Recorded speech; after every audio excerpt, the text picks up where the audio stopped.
Ya, bagaimana nih persiapannya menuju seleksi U18 PSM Makassar di Babuju?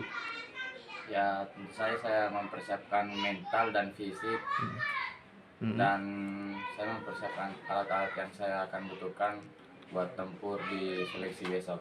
Ya. Terus dulu apa sekarang tergabung di skuad Persibo ya? Ya, Nah, terus Yayat prestasinya apa aja selama bergelut di bidang olahraga nih sepak bola?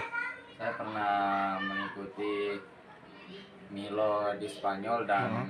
Malaysia dan di Cina. Dan di akhir tahun 2020 kemarin saya menjuarai Liga Top Skor di Jakarta. Nah, ini itu di situ.